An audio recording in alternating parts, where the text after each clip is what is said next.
for the discussion on our tribal sisters who have suffered.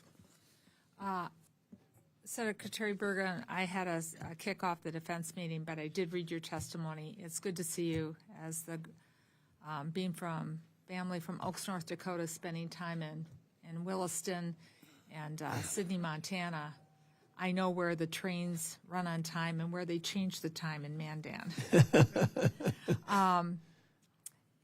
Through no fault of your own, we're working with a great disadvantage here because we're trying to discuss the budget without any details. You're still trying to put it together.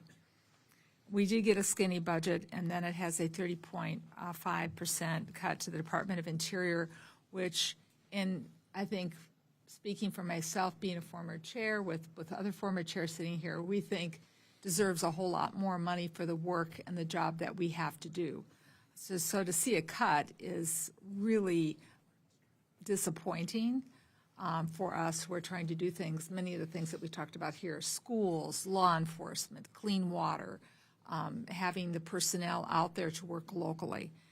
So right now you're also finalizing plans to lay off thousands of employees through the department. We're still trying to figure out what DOJ did do, didn't do, can do, cannot do. So you've got a lot on your plate trying to figure out what we do to keep public employees where they need to be, providing the services that our constituents are demanding from us. Cutting park operations, you know well, you mentioned it, fewer park rangers to keep our visitors safe, to do the education that we need to do with the next generation about how important our natural resources are.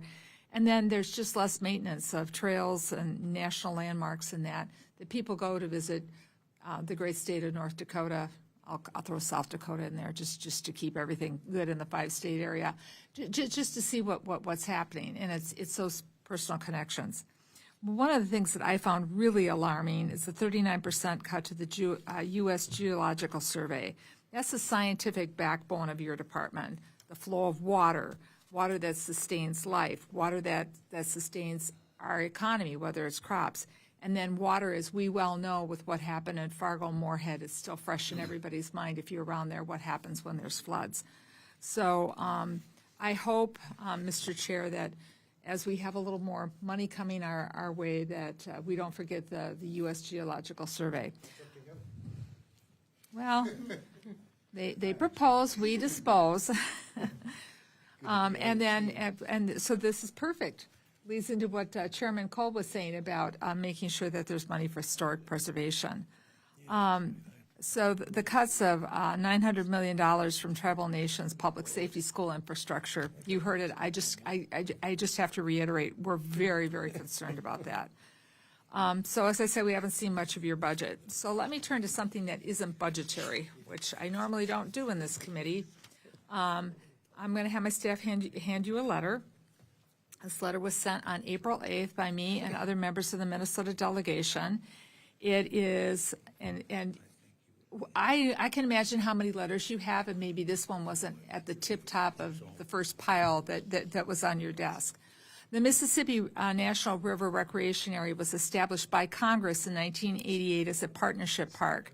MNRA, as it's called, and the Park Service. They work with 25 local governments, state and tribal nations, and other partner organizations to conserve, interpret, and manage 72-mile stretch of America's greatest river, the Mississippi River, also a working river.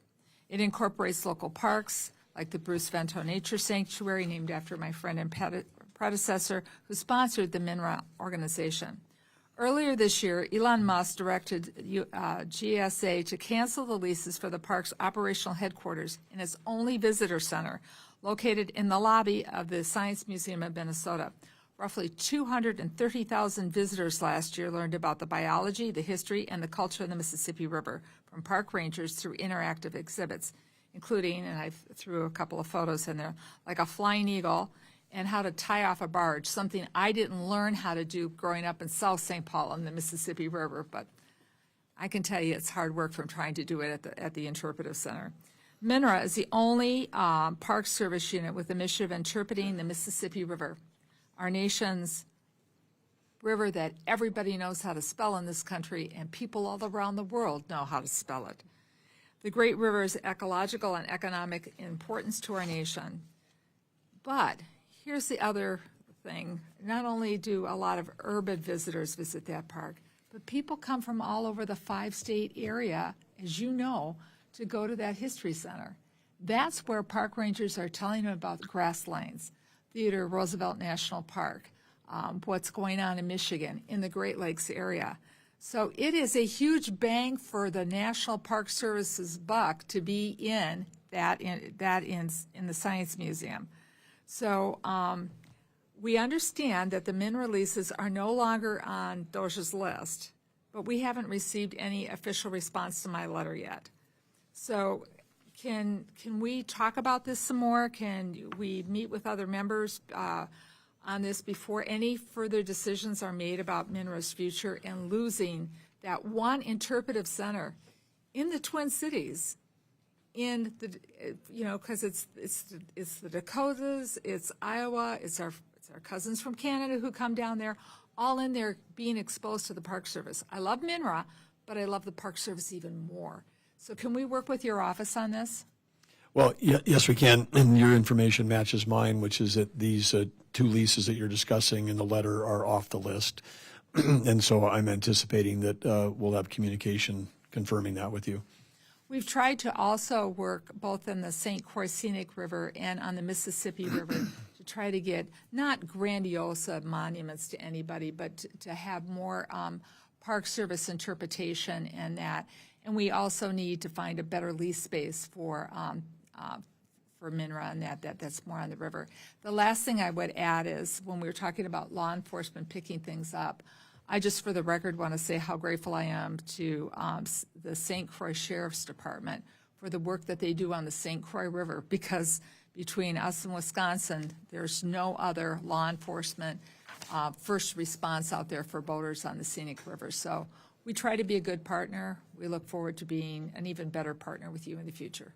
Well, I appreciate that. And I would say when our kids were younger, our favorite camping spot in Minnesota was the headwaters of the Mississippi up at Itasca, beautiful place.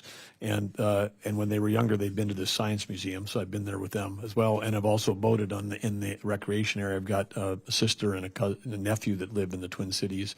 So I understand exactly what you're talking about. I think the larger principle for this committee, when we're saying we need more money for law enforcement, need more money for school construction, that one thing we maybe need less money for is federal office space.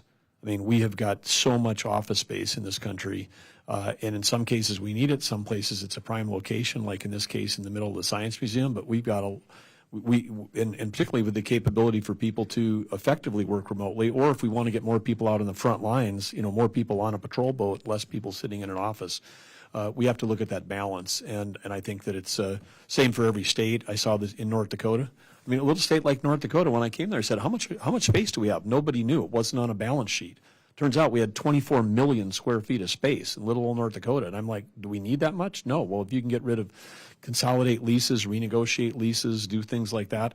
And in many cases, the federal government right now, with the collapse in demand for commercial space coming out of COVID, the fact that if things were on that list, it didn't mean that we were getting rid of it. It meant, is there an opportunity to renegotiate a list? When we do renegotiate a lease, when we do that, that frees up the dollars to spend on the stuff that all of us want to do. So it is smart for every department to be taking a look at their cost of space, because that's probably an area where we can save without affecting services to our citizens. It's Minneapolis, St. Paul, but I'm from St. Paul, and we're here to help you Okay. find space. Thank you.